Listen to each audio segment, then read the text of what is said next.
BTS level 2च्या या नव्या पार्टमध्ये आपलं सर्वांचं स्वागत आहे. शेवटची जी व्हिडिओ होती ज्याच्यामध्ये आपण बघितलं होतं 100%ची लेवल आणि बॉसची लेवल आणि इथून होणाऱ्या दोन शक्यता. थोडंसं आपण त्याचा एकदा रिव्ह्यू करूया, कारण पुढचा जो प्रवास आहे आपल्याला तिथून स्टार्ट करायचा आहे.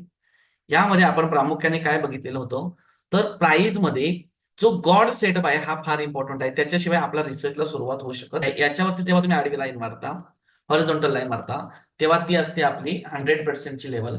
ओके. आणि जेव्हा आडवी लाईन म्हणजे हॉरिझॉन्टल लाईन करता त्यावेळेला तो असतो आपला बॉस. ओके. सेम आकृती मी इथे डिझाईन करण्याचा प्रयत्न करतोय. सेमच घटना आहे, फक्त आउटपुट दोन निघणार आहेत. ओके. आउटपुट दोन निघणार आहेत. काय दोन निघणार आहेत आणि त्यातला कुठला आपल्या कामाचा आणि इम्पॉर्टंट आहे ते आता आपण पाहणार आहोत. तर एक सिक्रेट देखील तुम्हाला मी इथे सांगू इच्छितो. तर जस्ट वेट, याला फक्त एकदा नावं देऊ द्या म्हणजे मला तुम्हाला हा पार्ट व्यवस्थित समजावून सांगता येईल. तर दोन पॉसिबिलिटी आहेत. ओके. दोन पॉसिबिलिटी आहेत. एक आहे ती म्हणजे ती म्हणजे प्राइजला नेमकं जायचंय कुठे, तर प्राइजला जायचंय भविष्यातला डी पॉईंट शोधायला. नीट समजून घ्या. प्राइजचा प्रवास कुठे असणार आहे, तर भविष्यातल्या डी पॉईंट पर्यंत असणार आहे. परंतु या डी पॉईंट पर्यंत प्राइस थेट जाईल का, तर अजिबात जाणार नाही. ती काय करते, ती कोणाला तरी ट्रॅप करते. नीट समजून घ्या. प्राइस काय करते, कोणाला तरी ट्रॅप करते. आणि ट्रॅप वाला जो सेटअप आहे, ओके, ट्रॅप वाला जो सेटअप आहे हा आपल्याला अधिक पैसे, अधिक प्रॉफिट आणि प्रॉफिटेबल राहण्याची, प्रॉफिटेबल ट्रेड मिळण्याची गॅरंटी जास्त देतो. म्हणजे लोक कसं म्हणतात की बाबा ब्रेकआउटला आपल्याला जास्त पैसे मिळतील, परंतु इंट्राडे मध्ये तसं नाहीये. इंट्राडे मध्ये आपल्याला सगळ्यात जास्त पैसे मिळणार आहेत, किंवा आपल्या ह्या सेटअप मध्ये आपण असं ओव्हरऑल म्हणूया, आपला हा जो सेटअप आहे हा तुम्ही कुठेही वापरणार आहात, तर सगळ्यात जास्त पैसे तुम्हाला मिळणार आहेत ब्रेकआउट फेल वरती. ओके. मग हा ब्रेकआउट फेल सेटअप नेमका काय असतो हे आपण आता पाहणार आहोत. तर बघा, ज्या वेळेला सी पॉईंट पासून प्राइस निघेल तर ती ह्या बॉसला, ओके, हा जो बॉस आहे याला डायरेक्ट ब्रेक करेल. ओके. डायरेक्ट ब्रेक करेल आणि प्राइस काय करेल, वरच्या दिशेने निघून थेट टी टी पॉईंट पर्यंत जाईल. हा झाला सिनारिओ नंबर एक. ओके. ही एक घटना आहे, परंतु याची शक्यता किती आहे, शक्यता आहे फार कमी. असं घडण्याची शक्यता काय आहे, फार कमी आहे. ओके. म्हणजे 100रातले 30% पकडा, इथे 40% पकडा.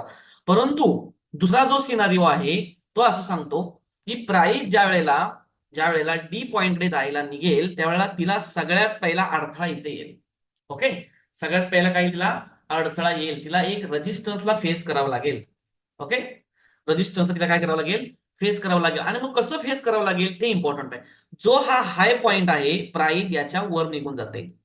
काय करते, प्राइस याच्या वर निघून जाते आणि प्राइस पुन्हा एकदा इकडे खाली येते. म्हणजेच काय झाला, जसा हा ब्रेक वरती प्राइस गेली तसा इथे प्राइस काय झाली, रिजेक्ट झाली. लक्षात घ्या, प्राइस काय झाली, रिजेक्ट झाली. प्राइस काय झाली, फेल झाली. मूव कोणता मिळाला, तर मूव फेक मूव मिळाला. लक्षात घ्या. आणि हे आपल्याला जास्त पैसे कमावून देणार आहे. हा जो सिनारिओ मी इथे दिलाय हा आयडियल सिनारिओ आहे. लक्षात घ्या, हा काय आहे, आयडियल सिनारिओ. पुढच्या भागामध्ये आपण इथपर्यंत आपल्याला पोहोचायचंय, तरच आपल्याला 30%पर्यंत रिटर्न स्विंग मध्ये मिळवता येतील, इन्व्हेस्टिंग मध्ये मिळवता येतील. आणि हा सेम सेटअप तुम्हाला इंट्राडे मध्ये पण वापरायचा आहे. ओके. तर आपल्याला डी पॉईंट पर्यंत पोहोचायचा हा आपला प्रवास आहे. तर मग लक्षात घ्या, लक्षात घ्या, तर आपला हा आयडियल सेटअप आहे, याच्यावरती आपल्याला काम करायचंय. जसं आता एखादं एक्झाम्पल आपण इथे घेतलं. ओके. इथे हा आपला सेटअप युनिव्हर्सल आहे, त्यामुळे तो कुठेही चालणार आहे. ओके. तर जस्ट आपण हे घेऊया. इथून जर बघाल, हा शेवटचा टोक आहे, इथून प्राइस वर गेली म्हणजे काय बनवलं, आपल्या सेटअप प्रमाणे ए बनवला आणि नंतर काय बनवला तिने, बी बनवला. तिथून प्राइस कुठं आली, सी पर्यंत आली. राईट. तिथून प्राइस कुठं आली, सी पर्यंत आली. म्हणजे हा जो सी पॉइंट आहे हा आपण काय करतो, फिबोनाकी लावून चेक करतो. 0.567 तर आहे आपल्या याच्यामध्ये. नंतर काय शिकवले तुम्हाला, सरळ आडव्या लाईन मारायच्या बी पॉईंट पासून आणि ए पॉईंट पासून. बरोबर की नाही. आणि मी आज जो पार्ट तुम्हाला शिकवला तो इथे अप्लाय करा. सी पॉईंट पासून जेव्हा प्राइस वर जाईल तेव्हा तिला हा जो बॉसचा आपला एरिया आहे तिथून तिला एक रिजेक्शन मिळेल, एक फेक मूव मिळेल. ओके. आणि प्राइस कुठे येईल, परत अशी आतमध्ये येईल. तर आता आपल्याला दोन सिनारिओवरती आपण काम केलंय, त्यातला हा दुसरा जो आहे इम्पॉर्टंट आहे. तर प्रश्न असा निर्माण होतो की ही जी प्राइस आहे ही खाली येईल म्हणजे नेमकी कुठे येईल. ओके. ही प्राइस खाली येईल म्हणजे नेमकी कुठे येईल. तर ह्या व्हिडिओमध्ये आपण हाच टॉपिक अजून स्पष्टतेने कव्हर करणार आहोत. तर नीट समजून घ्या, ज्या वेळेला प्राइस रिजेक्ट होते त्यावेळेला तिच्या बाबतीमध्ये दोन घटना घडणार आहेत. दोन्हीच्या दोन्ही घटना तुम्हाला इथे ड्रॉइंग करून मी दाखवण्याचा प्रयत्न करतो. दोन घटना घडणार आहेत, बुलिश असो किंवा बेरिश सेटअप असो. आपण सध्या बुलिशची उदाहरणं घेतोय. ओके, बघा आता दोन घटना कुठल्या कुठल्या घडतात, दोन पॉसिबिलिटी आहेत आपल्याकडे. इन्व्हेस्टिंगसाठी दोन्ही वापरायचे आहेत आणि जेव्हा तुम्ही ट्रेडिंगसाठी याल त्यावेळेला मात्र एकच वापरायची. ओके, बघा आता हा बॉस झाला आपला. तर जेव्हा प्राइस हा सिनारिओ आहे, वरती जाईल, फेक मूव देईल आणि जेव्हा ती खाली येईल, ओके, या पॉइंटचं नाव टाकायचं, रिस्पेक्ट करेल सी पॉइंटला. कुठे करेल रिस्पेक्ट? ती सी पॉइंटला रिस्पेक्ट करेल. म्हणजेच काय, हा हा पॉइंट लक्षात घ्या की जिथे सी पॉइंट बनलेला आहे तिथेच ती खाली येईल.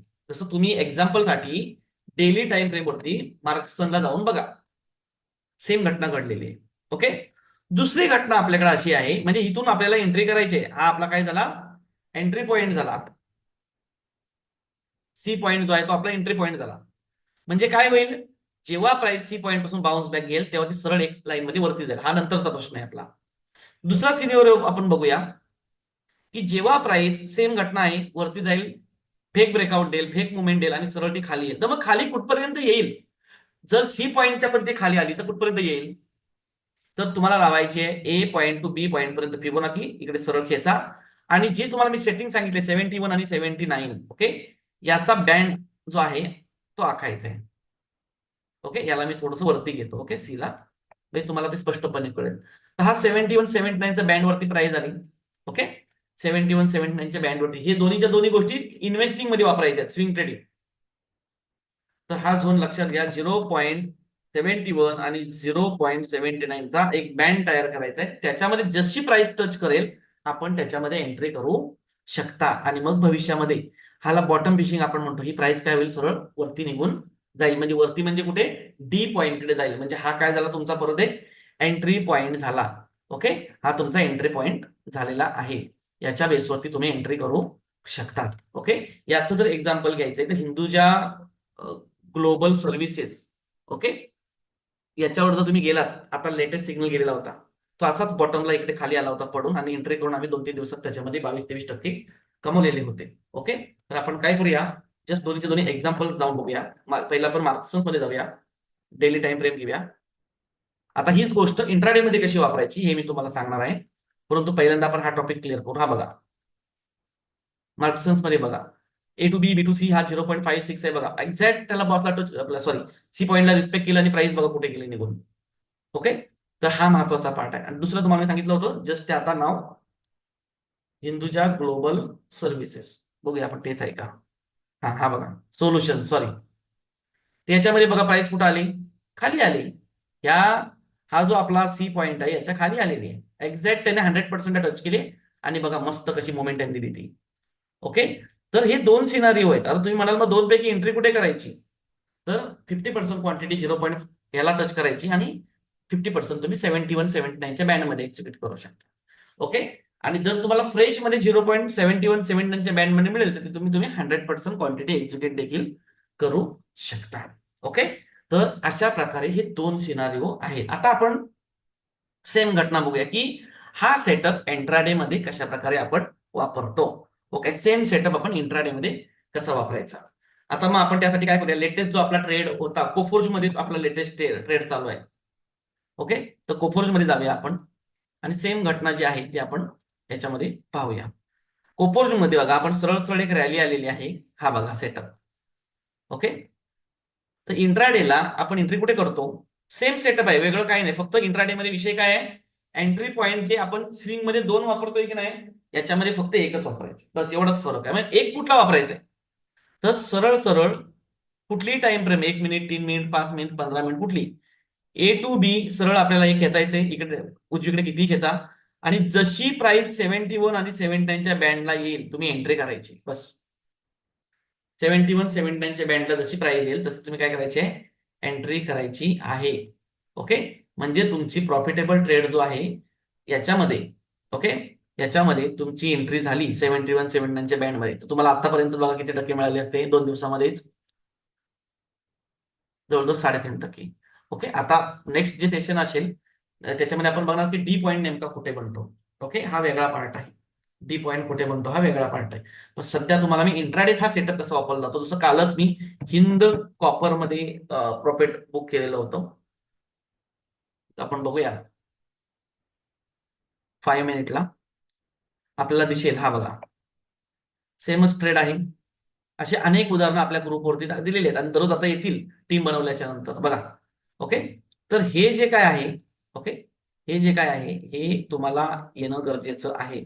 ओके, बघा A to B, B to C, बरोबर ना. प्राइस आली, इथून रिजेक्ट झाली बघा हाय बनवून लोकांना, आणि सरळ ते 100%ला आले. मग एंट्री कुठं करणार आहेत आपण? एंट्री करणार आपण 71 आणि 79च्या बँडमध्ये. ओके, 71 आणि 79च्या बँडमध्ये आपण एंट्री करणार आहोत.